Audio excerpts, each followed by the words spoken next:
তাহলে এখন এই আকাশ পৃথিবী গুটিয়ে নিলে তখন এই যে দুনিয়ার সূর্য এটা যে আমাদের মাঠে আলো দেবে না, এটা প্রমাণিত। তার কারণ যখন আকাশে গুটিয়ে নেওয়া হবে তখন তো এই চন্দ্র সূর্য এটার কোনো অ্যাকশন থাকবে না, এটা তো ভাঁজের মধ্যে পড়ে থাকবে। এই জন্য ওই যে হাসরের ময়দানে মাথার উপরে সূর্য থাকবে, ও হাদিস। কি করবেন? কোরআন থেকে কথা বললে দেখবেন যে হাদিসের সাথে খালি টক্কর। এই আয়াতে যে কথা বলা হয় যে যারা নেককার তারা সেই কঠিন বিপদের দিনে তারা দুশ্চিন্তাগ্রস্ত বা দুঃখিত হবে না, এবং ফেরেশতারা তাদেরকে রিসিভ করবে, তাদেরকে অভ্যর্থনা জানাবে। তাহলে এই যে নাফসি করার হাদিসটা আমরা বলি, তাহলে নাফসিটা কোথায় থাকে? তাহলে এ তো ডাইরেক্ট কোনো আয়াত যে সেদিন তারা এই মহাবিপদ নিয়ে ঘাবড়াবে না এবং ফেরেশতারা তাকে রিসিভ করবে। আপনি একটা অজানা জায়গায় যাচ্ছেন, সেখানে যদি আপনাকে সেই স্থানের লোকেরা যেখানে আপনি যাবেন রিসিভ করে, তা আপনার কোনো চিন্তা আছে? আর আসলে আমরা কি দেশ পরিচালনার যোগ্যতা আমাদের আছে? আন্তর্জাতিক পলিসি সম্পর্কে আমাদের জ্ঞান আছে? একটা দেশ পরিচালনা করতে যত ধরনের জ্ঞান লাগে তা কি আমাদের মৌলিক শব্দের আছে? তাহলে আমরা তো একেবারে মাইক পাইলে একাই দিন কায়েম করে ফেলাই। কথা বলতে পারছেন? কাজে এই যে আল্লাহ বসে যোগ্য যারা সেলাহিয়াত, মানে এই যে ব্রিটিশ, তাদের যে যোগ্যতা ছিল সারা পৃথিবী শাসন করছে, সেই কোন আমলে হার্ড ব্রিজ করিয়ে রাখছে দেখেন, এখনও এর কোনো ক্ষয় নাই। তাদের যে কোনো একটা কাজ দেখেন কত সুন্দর করে তারা কাজ করে, তারা পৃথিবীতে যোগ্য ছিল। কিন্তু যোগ্যতা না থাকলে এটা আপনার শুধু ইবাদত বন্দেগীতে একটা সাইট, এটা হলো মানুষের মনকে ভালো করে, কিন্তু সেবামূলক কাজের জন্য তো যোগ্যতা লাগবে। আপনি সেবা করবেন, এটার জন্য যোগ্যতা লাগবে। সারা পৃথিবীর মধ্যে আপনাকে কম্পিটিশনে টিকতে হবে যে আপনি এগুলো পারেন, আপনিও বোঝেন। এই জন্য সালেহীন মানে যোগ্যতা সম্পন্ন মানুষ। যাদের যোগ্যতা আছে তারাই পৃথিবীর খেলাফতের দায়িত্ব পাবে। চ্যানেলটি সাবস্ক্রাইব করে আমাদের সঙ্গেই থাকুন। আসসালামু আলাইকুম। সম্মানিত সুধীমণ্ডলী, আমরা সূরা আম্বিয়ার 94 নম্বর আয়াত থেকে আলোচনা শুরু করব ইনশাআল্লাহ। আউযু বিল্লাহি মিনাশ শাইতানির রাজিম। বিসমিল্লাহির রহমানির রহিম। ফামান ইয়ামাল মিনাস সালিহাতি হুয়া মুমিনুন ফালা কুফরানা লিসাইহি ওয়া ইন্না লাহু কাতিবুন। আল্লাহ বলেন, যে কেউ ভালো কাজ করবে অবশ্য সে মোমেন, ফালা কুফরান লিসাইহি, তার এই মেহনতকে অস্বীকার করা হবে না, গ্রান্ট করা হবে, মঞ্জুর করা হবে। ওয়া ইন্না লাহু কাতিবুন, এবং নিশ্চয়ই আমি তার জন্য লেখক, আমি এটা লিখে নেব। তাহলে একটা মানুষ ন্যাকামল কম বদামল, মানে ন্যাকামলের কথাটা বলা হয়েছে যে এই ন্যাকামল যদি কমও হয়, শর্ত হলে সে মোমেন হওয়ার পরে সে যা কিছু করুক, অল্প যাই করুক, আল্লাহ বলেন তার এই মেহনতকে অস্বীকৃতি জানানো হবে না। মনে করেন একটা লোক ইমান ঠিকই আছে, কিন্তু নামাজ সব পড়ে নাই, কিছু পড়ছে। আর কিছু পড়ছে বলে এগুলো যে ফেলাই দেওয়া হবে তা না, ওটাও লেখা থাকবে, হিসাব কিতাবে যা হয় তাই হবে, কিন্তু তার কোনো মেহনতকেই প্রত্যাখ্যান করা হবে না, এটা এখানে বোঝানো হয়েছে। আমাদের সমাজে এরকম আছে যে নেতারা গানের কমিটিতে সভাপতি হয়, আবার তাফসিরেও সভাপতি হয়। এই নিয়ে সমালোচনা হয় যে এটা কীরকম হলো। আমি এটার সমালোচনার পক্ষে না। আমি বলছি যে ওখানে যে পাবে তাও তার আমল নামায় আসে, আর এখানে এসে যেটা পাবে তাও তার আমল নামায় আসে, এটা আল্লাহর ব্যাপার। এই একটা ঠিক ওই ধরনের কথাই, যে ভালো কাজ করে ও মোমেনুন, যদি সে মোমেন হয়, ফালা কুফরান লিসাইহি, তাহলে তার এই পরিশ্রমকে অস্বীকৃতি জানানো হবে না। ওয়া ইন্না লাহু কাতিবুন, নিশ্চয়ই আমি তার জন্য লেখক, অর্থাৎ আল্লাহ তাআলা তার ফেরেশতার মাধ্যমে লিখিয়ে নিচ্ছেন। হারামুন আলা করিয়াতিন আহলাকনাহা, হারাম ওই জনপদের উপরে যাদেরকে আমি ধ্বংস করেছি, আন্নাহুম লা ইয়ারজিউন, যে তারা ফিরে আসবে না। এই ফিরে না আসার অর্থ এমন না দুনিয়ায় ফিরে আর তা না, লা ইয়ারজিউনা ইলাল ঈমানে, ওরা ঈমানের দিকে ফিরে আসবে না। এখানে তাকে পৃথিবীতে ফিরে আসার কথা বলা হয় নাই। যে জনপদ আল্লাহ বলেন আমি যাদেরকে ধ্বংস করেছি তারা এমনই জাতি যে তারা ঈমানের দিকে ফিরে আসবে না, এই জন্যই আমি তাদেরকে ধ্বংস করেছি। লা ইয়ারজিউনা ইলাল ঈমান, ঈমানের দিকে ফিরে আসবে না। হাত্তা ইযা ফুতিহাত ইয়াজুজ ও মাজুজ, এমনকি যখন খুলে দেওয়া হবে ইয়াজুজ এবং মাজুজকে। মিন কুল্লি হাদাবি ইয়ানসিলুন, এবং তারা প্রত্যেক উঁচু স্থান থেকে গড়িয়ে পড়বে, গড়াইয়া গড়াইয়া পড়বে উঁচু স্থান থেকে। এই ইয়াজুজ মাজুজ, তো এই ইয়াজুজ মাজুজ সম্পর্কে আপনারা সূরা কাহফে শুনেছেন যে জুলকারনাইন তাদের জন্য দেওয়াল প্রাচীর নির্মাণ করে রেখেছেন। তো এই প্রাচীর সম্পর্কে সেখানে কি বলা আছে, ফামাস্তাতাউ আইয়াজহারুহু আমাস্তাতাউ লাহু নাকবা, যে এটার উপরে তারা আরোহণ করতেও পারবে না, ছিদ্র করতেও পারবে না, তার এটা অপ্রতিরোধ্য একটা দেয়াল। এখানে বলা হয়েছে যখন ওটাকে খুলে দেওয়া হবে, তাহলে এই খোলার ব্যাপারটাও তাদের হাতে না, এটা খুলে দেওয়া হবে কিয়ামতের পূর্বক্ষণে, তাদেরকে খুলে দেওয়া হবে। তাহলে এখনও তারা আবদ্ধ আছে, কীভাবে আছে, কোথায় আছে আমরা কিছুই বলতে পারি না। এতটুকু যে পৃথিবীর উত্তরাঞ্চলে দুইটা পাহাড়ের মাঝখানে তাদের জন্য 3 মাইল রাস্তা, এটা 50 হাত উঁচা, 200 হাত চওড়া, না 50 হাত চওড়া, 200 হাত উঁচু, 50 হাত চওড়া, 200 হাত উঁচু, 3 মাইল লম্বা। তো এই বিশাল প্রাচীর জুলকারনাইন তাদের জন্য করে দিয়েছেন। তো এখানে এতে কীভাবে ফুতেহাত মানে খুলে দেওয়া হবে, আর এজা ফুতিহাত, এজা যখন এই ফুতিহাত কিন্তু মাঝি অতীতের সিগা, কিন্তু এজা শব্দ পিছিয়ে আসার কারণে এটার অর্থ হবে ফিউচার, খুলে দেওয়া হবে। এজা যা নাসরুল্লাহ, যখন আল্লাহর সাহায্য আসবে, কিন্তু যা মানে তো এসেছে, কিন্তু এজা আসার কারণে মাজির পূর্বে অর্থাৎ অতীতকালের পূর্বে যদি এজা আসে তাহলে মুস্তাকবির বা ভবিষ্যতের অর্থ প্রকাশ করে।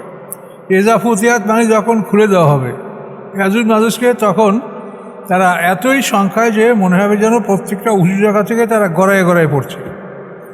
এরা মানুষ, এরা ইয়াফেসের বংশধর, সাম, হাম, ইয়াফেস, কেনান।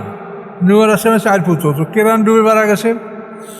আর সামের বংশ তো আমরা এই সেমেটিক জাতি, যেটা হিন্দু, মুসলমান, খ্রিস্টান, বৌদ্ধের মধ্যে মানে উচ্চ সম্প্রদায়, যেটা সেমেটিক এটা। আর হামের বংশধর হলো পৃথিবীর কালো মানুষগুলি, নিগ্রো, নাইজেরিয়ান, সুদানি, এরা হলো হামের বংশধর। আর ইয়াফেসের বংশধর ইয়াজুজ মাজুজ, আর কেনানের কোনো বংশধর নাই। এটি আমরা তাফসিরে পাই, আল্লাহ ভালো জানেন। ওয়াক্তারাবাল ওয়াদুল হক, নিকটবর্তী হয়েছে সত্য প্রতিশ্রুতি। এই সত্য প্রতিশ্রুতি হলো পৃথিবী ধ্বংস করা এবং বিচারের জন্য সবাইকে একত্রিত করা। নিকটে এসেছে সত্য প্রতিশ্রুতি।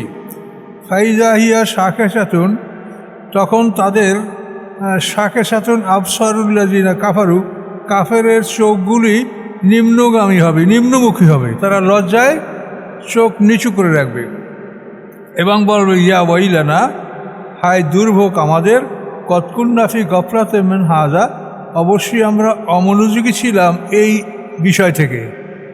দুনিয়াতে আমরা এটার উপর গুরুত্ব দেই নেই, বা আগে আমরা এটার উপর গুরুত্ব দেই নেই। বালকুন্না জালিমিন, বরং আমরা ছিলাম অত্যাচারী, যে আমরা এত বড় একটা বিষয় আমরা গুরুত্ব দেই নেই।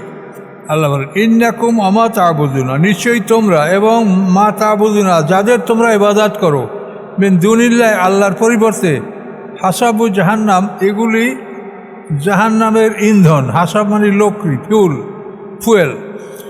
হাসাবু জাহান্নাম, এগুলি জাহান্নামের ইন্ধন, এই মানুষ পাথরগুলি। আনতুম লাহা ওয়ারিদুন, তোমরা সবাই সেখানে অবতরণ করবে। এই আয়াত শুনে কাফেররা খুব উল্লাসিত যে আমরা এবং আমরা যাদের ইবাদত করি তারা আমরা জাহান্নামে যাব, তাহলে তো খ্রিস্টানরা ঈসা আলাইহিস সালামের ইবাদত করে, তাই ঈসা আলাইহিস সালাম আর খ্রিস্টানরাও দোজখে যাবে। ইহুদিরা উজাইর আলাইহিস সালামকে আল্লাহর পুত্র বলে এবং তার ইবাদত করে, তো ইহুদিরাও দোজখে যাবে আর উজাইর আলাইহিস সালামও দোজখে যাবে। ইন্নাকুম ওয়া মা তা'বুদুনা, এই কথাটা আল্লাহ তাআলা জবাব দিয়েছেন যে ওরা শুধু ঝগড়ার ছলে এটা বলে, তার কারণ ওরা জানে যে মা দ্বারা জ্ঞানীদেরকে বোঝানো হয় না, মান যদি হয় তাহলে জ্ঞানীদেরকে বোঝানো হবে। ওয়া তা'বুদুন মানে যাদেরকে তোমরা ইবাদত করো জড় পদার্থ, কাঠের মূর্তি, পাথরের মূর্তি, মাটির মূর্তি, এগুলি মান তো বলে নাই, তো ওরা হলো মানুষ, কাজে এই জন্য এটার মধ্যে ওরা আসবে না। আল্লাহ বলে লাউকানা হাউলাই আলিহাতুম্মা ওয়ারাদুহা, যদি এরা হতো ইলাহ উপাস্য মা ওরাদুহা, তাহলে তারা আগুনে অবতরণ করতো না। অকুল্লুন ফিহা খালিদুন, এবং তারা সবাই তথায় অনন্তকাল থাকবে। লাহুম ফিহা জাফিরুন, তাদের জন্য থাকবে সেখানে মানে জাফিরুন মানে শ্বাস প্রশ্বাসের ধ্বনি, জোরে জোরে শ্বাস প্রশ্বাস করবে কষ্টে, এই আওয়াজটা থাকবে। অহম ফিহা লা ইয়াসমাউন, তারা ওর মধ্যে কিছুই শুনতে পাবে না, কিছুই শুনতে পাবে না কানে, শুধু শুনবে শ্বাস প্রশ্বাস, কঠিন শ্বাস প্রশ্বাসের শব্দ। ইন্নাল্লাযিনা সাবাকাত লাহুম মিন্নাল হুসনা, নিশ্চয়ই পূর্ব থেকেই যাদের জন্য কল্যাণ লিপিবদ্ধ করা হয়েছে, সাবাকা মানে আগে, লাহুম মানে তাদের জন্য, মিন্না আমার পক্ষ থেকে, হুসনা কল্যাণ, অর্থাৎ নবী রাসূল পয়গম্বর, এদেরকে সৃষ্টিগতভাবেই পূর্ব থেকে এদের জন্য কল্যাণ নির্ধারণ করে রেখেছেন। নিশ্চয়ই আমার পক্ষ থেকে যাদের পূর্ব থেকেই যাদের জন্য কল্যাণ নির্ধারিত করা হয়েছে, উলাইকা আন্না মুবাদুন, তাদেরকে এর থেকে দূরে রাখা হবে, এই জাহান্নামের আগুন থেকে তাদেরকে দূরে রাখা হবে। তা তোমরা যা মনে করছো যে ঈসা আলাইহিস সালাম, মুসা আলাইহিস সালাম দোজখে যাবে, এটা না, পূর্ব থেকেই তারা কল্যাণ লাভ করেছে আল্লাহর পক্ষ থেকে, কাজে এরা আগুনে জ্বলবে না। ইন্নাল্লাযিনা সাবাকাত লাহুম মিন্নাল হুসনা, নিশ্চয়ই যাদের প্রতি আমার পক্ষ থেকে পূর্ব থেকেই কল্যাণ নির্ধারিত করা হয়েছে, উলাইকা আন্না মুবাদুন, তারা এর থেকে দূরে থাকবে, মানে আগুনে স্পষ্ট করবে না। লা ইয়াসমাউনা হাসিসহা, তারা শুনবে না কোনো পদধ্বনিও, হাসিস মানে হাঁটার যে একটা পায়ের তলা শব্দ, এটা হাসিস, তারা শুনবে না কোনো পদধ্বনি, ক্ষীণ আওয়াজ। অহম ফি মাশতাহাত আনফুসুহুম খালিদুন, তারা যা তাদের মন চায়, আনফুসুহুম মানে তাদের মন, আর ইশতাহাত মানে কামনা করে, তাদের যা মন চায় সেই মন চাওয়া বস্তুর মধ্যে খালিদুন, তারা অনন্তকাল থাকবে। খানা দানা বিবি যাই তাদের মন চায়, এই মন চাওয়া বস্তুর মধ্যেই তারা অনন্তকাল থাকবে, কোনো রকম কষ্ট তাদের থাকবে না। লা ইয়াহজুনহুমুল ফাজাউল আকবারু, দুঃখিত করবে না, দুশ্চিন্তাগ্রস্ত করবে না তাদেরকে বড় বিপদ, যে কিয়ামতের দিন যে বড় বিপদ হবে, এই বড় বিপদের দিনে তাদের কোনো দুঃখ দুর্দশা হবে না। তাতালাক্কাহুমুল মালাইকাতু, ফেরেশতারা তাদেরকে গ্রহণ করবে, অভ্যর্থনা জানাবে এবং বলবে হাযা ইয়াউমুকুল্লাযী কুনতুম তুআদুন, এই হলো তোমাদের সেই দিন যেই দিনের প্রতিশ্রুতি তোমাদেরকে দেওয়া হয়েছিল। এখন এই আয়াতে একটা বিরাট সমস্যার সৃষ্টি হচ্ছে। এখানে বলা হচ্ছে এই যে দিন, এই দিন তো কিয়ামতের দিন, এই দিনের কথা বলা হয়েছে যে ফাজাউল আকবার, এই দিন হলো সবচাইতে বড় ঘাবড়ানোর দিন, মহাবিপদ দিন। আকবরের সবচেয়ে বড়, আর ফাজর মানে ঘাবড়িয়ে যাওয়া, দিশেহারা হয়ে যাওয়া, তো মহাসংকট মহাবিপদ। তা এই মহাসংকট মহাবিপদের দিন তারা দুশ্চিন্তাগ্রস্ত হবে না, আর ফেরেশতারা তাদেরকে রিসিভ করবে। তাতালাক্কা মানে তাদেরকে রিসিভ করা, তাদেরকে সম্বর্ধনা জানানো, অভ্যর্থনা জানানো, যে ইয়াউমুকুমুল্লাযী, এবং বলবে হাযা ইয়াউমুকুমুল্লাযী, এই হচ্ছে তোমাদের সেই দিন, কুনতুম তুআদুন, যেই দিনের প্রতিশ্রুতি তোমাদেরকে দেওয়া হয়েছিল। এই আয়াতে যে কথা বলা হয় যে যারা নেককার তারা সেই কঠিন বিপদের দিনে তারা দুশ্চিন্তাগ্রস্ত বা দুঃখিত হবে না, এবং ফেরেশতারা তাদেরকে রিসিভ করবে, তাদেরকে অভ্যর্থনা জানাবে। তাহলে এই যে নাফসি নাফসি কর হাদিসটা আমরা বলি, তাহলে নাফসি নাফসিটা কোথায় থাকে? তাহলে এ তো ডাইরেক্ট করো না, যে সেদিন তারা এই মহাবিপদে নিয়ে ঘাবড়াবে না এবং ফেরেশতারা তাকে রিসিভ করবে। আপনি একটা অজানা জায়গায় যাচ্ছেন, সেখানে যদি আপনাকে সেই স্থানের লোকেরা যেখানে আপনি যাবেন রিসিভ করে, তা আপনার কোনো চিন্তা আছে? আর সেখানে বলছে ফেরেশতারা তাদেরকে রিসিভ করবে। এ যদি ফেরেশতারা রিসিভ করে আর দুশ্চিন্তা তাদের না থাকে, তাহলে তারা নফসি নফসি করবে কেন? মানে উম্মতের কথা ভুলে গিয়ে। তাহলে হাদিসে এই কোরআনে আয়াতের সাথে কিন্তু এটা সাংঘর্ষিক হয়। কোরআনে যা আসে আমরা এগুলির মধ্যে সীমাবদ্ধ থাকলে আমাদের ভুলের ঊর্ধ্বে থাকতে পারি, ভুলের ঊর্ধ্বে। আর অন্য কিছু বলতে গেলেই সেখানে আমরা আর জড়াই যাচ্ছি বিপদে। ইয়ামা নাতমিস সামাকা তৈয়ে সেজেল কুতুব, সেদিন আমি পেঁচিয়ে নেব, গুটিয়ে নেব। নাতমি মানে রোল করা, পেঁচানো। আপনারা মসজিদের কাপড়, বিভিন্ন কাপড় পেঁচাইয়া রোল করেন। আল্লাহ বলেন সেদিন আমি পেঁচিয়ে নেব, রোল করব, গোল করব আকাশকে, আমি ভাঁজ করব আকাশকে।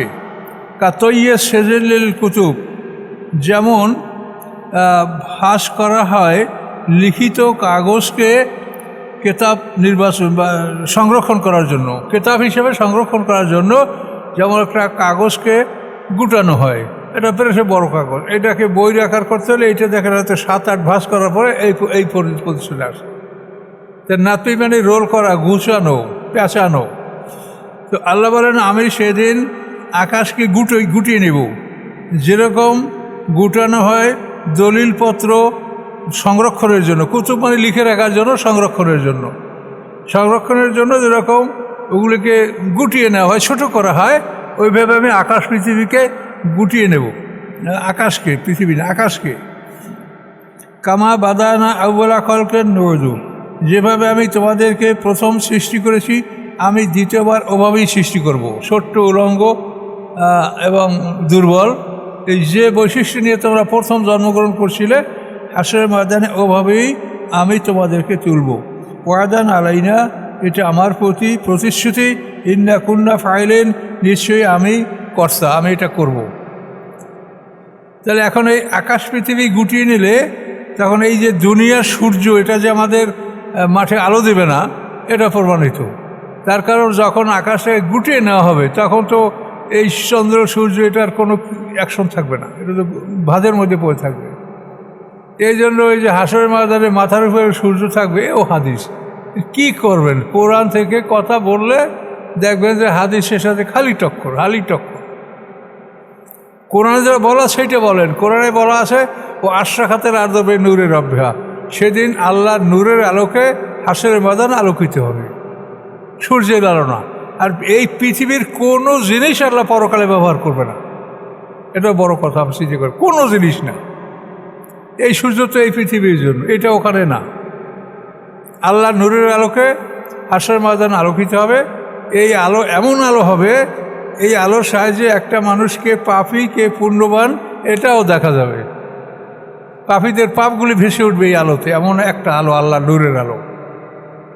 কিন্তু পৃথিবীর আলোর এই ক্ষমতা নাই। আল্লাহর কোরআনের কথায় কি কোনো ফাঁকা আছে, দুর্বলতা আছে, না জানা কিছু আছে? আল্লাহ বলেই দিয়েছে যে আমি ও আশরাকাতের আরদবে নূরে রব্বে, সেই দিন রব্বে হামানে ওই পৃথিবী, হাসরের ময়দান, এটার রবের আলোকে পৃথিবীটা আলোকিত হবে, আল্লাহ নূরের আলোকে। ওয়ালাকাত কাতাবনা ফি জাবুরে, নিশ্চয়ই আমি লিখে দিয়েছি জবুরের মধ্যে, আমি ফরজ করে দিয়েছি জবুর কিতাবের মধ্যে। মেম বাদে জেকরে, উপদেশের পর, উপদেশ বাণীর পরে আমি কি লিখেছি, কি আদেশ দিয়েছি? আন্নাল আদা ইয়ারিসুয়া ইবাদিয়া সালিহুন, নিশ্চয়ই এই জমিনের উত্তরাধিকারী হবে আমার নেককার বান্দাগণ, বা যোগ্যতা সম্পর্ক বান্ধব। সালাহ মানে সেলাহিয়াত, যোগ্যতা সম্পন্ন মানুষ এই পৃথিবীর অরিস হবে।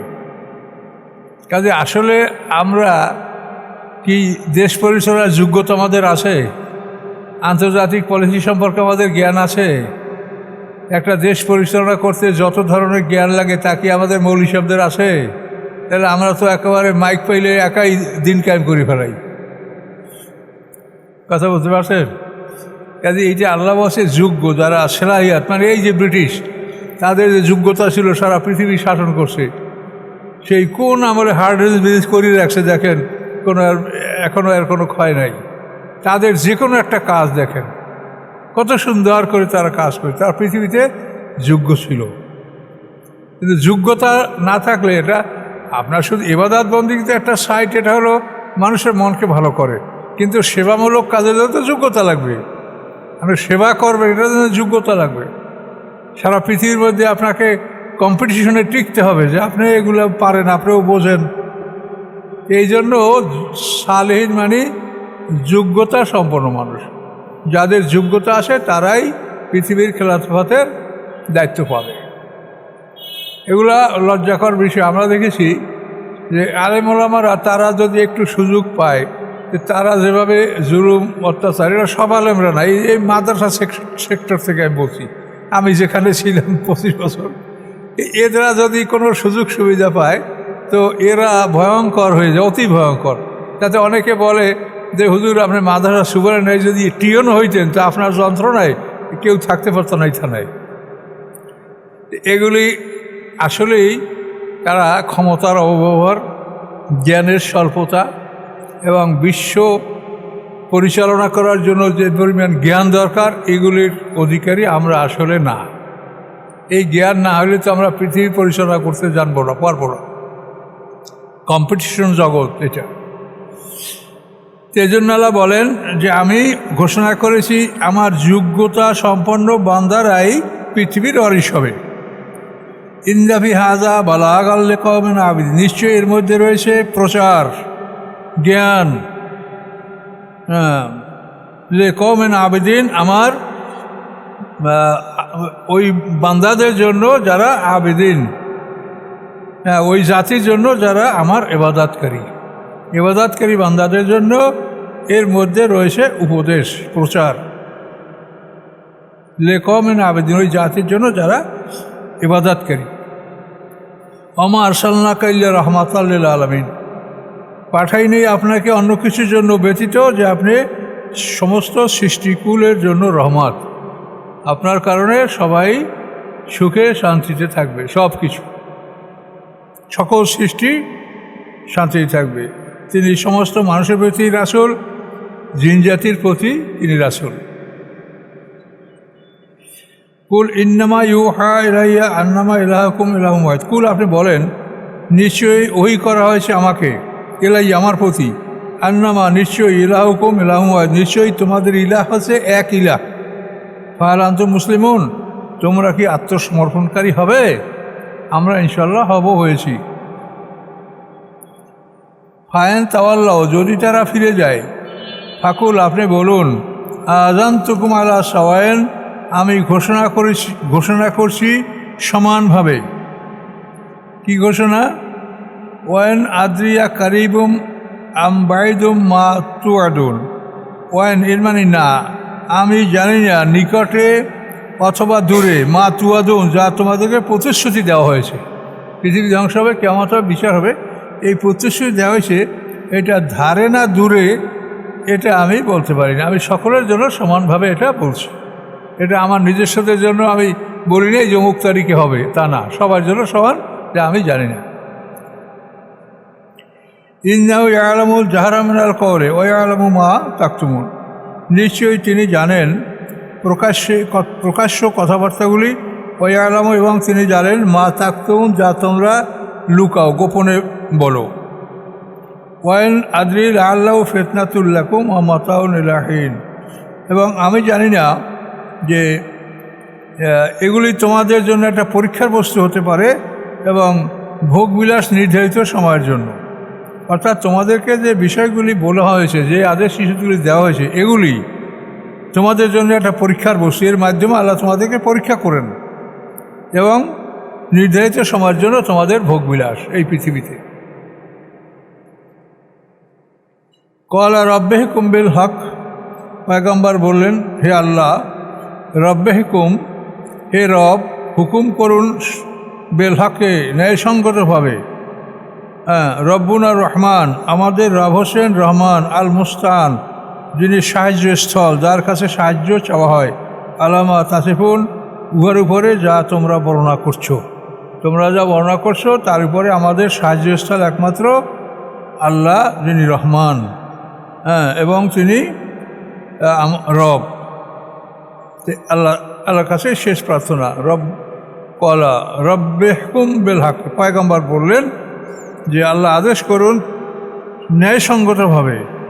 রব্বুনা রহমান, আমাদের রব হোসে রহমান, আল মুস্তান, যার কাছে সবাই সাহায্যের জন্য প্রার্থনা করে, সাহায্যস্থল, আলামা তাসিফুন, উহার উপরে যা তোমরা বর্ণনা করো। তোমাদের কথার জন্য আমরা আল্লাহর কাছেই সাহায্য চাই, এছাড়া তোমাদের কথার প্রতিকার আমরা কিছু করতে পারবো না।